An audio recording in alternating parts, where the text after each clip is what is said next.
আমার frustrated video সিরিজের এটা হচ্ছে সেকেন্ড ভিডিও, যেখানে আমি কিচ্ছু না এডিট করে, চুল না আঁচড়ে, কোনো রকম ব্যাকগ্রাউন্ড নয়েজকে রিডিউস না করে একরকমভাবে ভিডিওটাকে ছেড়ে দেবো। কেউ না দেখলে আমার বয়ে গেল, বিকজ আই হ্যাভ আন্ডারস্টুড এখনকার ইউটিউবের পরিবেশ কীরকম, মানুষের মেন্টালিটি কীরকম। বন্ধুরা, তোমরা যারা ভিডিও বানাও, do not ever share with your friends and family.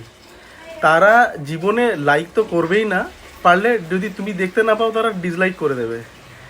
Rather তারা খুব কম টাইম স্পেন্ড করবে তোমার ভিডিওতে, তোমার ভিডিওর ওয়াচ টাইম কমিয়ে দেবে, ওয়াচ টাইম ফেলে দিয়ে তারা চেষ্টা করবে যাতে তুমি সাকসেসফুল না হতে পারো। কেন চেষ্টা করবে? কারণ তুমি যদি তাদের থেকে পাছে এগিয়ে যাও, যেই মুহূর্তে তারা বুঝতে পারবে তুমি ব্যাপারটাকে প্রফেশনালি করছো, তারা তোমাকে যেখান যেখান থেকে পারবে মেরে দেবে, উইচ ইজ কোয়াইট অবভিয়াস। বন্ধু যদি পাস করে তাহলে ডেফিনেটলি ভালো লাগে, কিন্তু বন্ধু পাস করলে আর নিজে ফেল করলে যেমন খুব খারাপ লাগে, সিমিলারলি বন্ধু ফেল করলে নিজে পাস করলে কিন্তু দারুণ লাগে। আর এই ব্যাপারটা না মানুষের এখন রোমে রোমে ভরে গেছে। So you cannot even change it and do not even think of changing it. This is how life is, you have to accept as it is. দ্বিতীয়ত, তুমি যদি আমার মতো ছেলে হও, তুমি যত রকমভাবে ভিডিও বানাও, নো ওয়ান কেয়ার্স।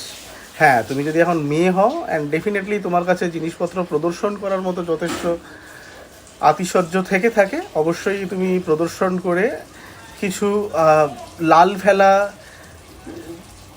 চাটাচাটি করা ছেলের ভিউজ তুমি পেতে পারবে, এবং সেই ধরনের লোকজন তোমার ভিউটাকে বাড়িয়ে একটা জায়গায় দাঁড় করিয়ে দেবে। এবার তার মধ্যে আবার কিছু কিছু আর কি মানে হয় না, সেই বক তপস্বী গোছের মানুষও পাবে। তারা প্রথমে তোমার ভিউগুলো দিয়ে দেবে, তোমার ভিডিওগুলো খুব মন দিয়ে দেখবে, খুব এনজয় করবে, একদম মানে চটুল দৃষ্টিভঙ্গি থেকে যেভাবে বিষয়টির মজা নেওয়া সম্ভব সবরকমভাবে মজা নেওয়ার পরে তারপরে দে উইল সে যে এরকমভাবে টাকা রোজগার করছো, এতটা নিচে নেমে গেছো। এরকম ধরনের প্রচুর মানুষ আছে, and this is how the nature of human being as of now, that's what I can see.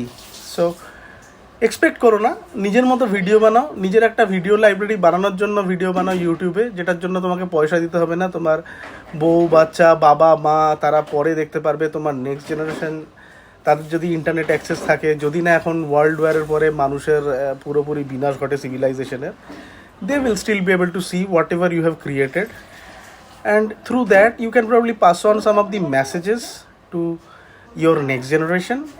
But যদি তুমি নতুন ইউটিউবার হও, do not expect anything else, try to create your own things. যদি তুমি লাকি হও, যদি কখনো মানুষের মনে হয় যে তোমার কন্টেন্টের মধ্যে দম আছে, ডেফিনেটলি ওটা ভাইরাল হবে। বাট সবার আগে মানুষের মনে করার আগে মানুষের কাছে পৌঁছাতে তো হবে, তো তার জন্য তোমাকে লাকি হতে হবে সবার আগে। কারণ ইউটিউব অনেক ভালো ভিডিও অনেকের কাছে পৌঁছাতে দেয় না, and unless it reaches the right population, it can never gain view. So that is again true. অনেকটা ভাট বকলাম, let's close this video guys. Thank you very much, bye, take care, bye, see you.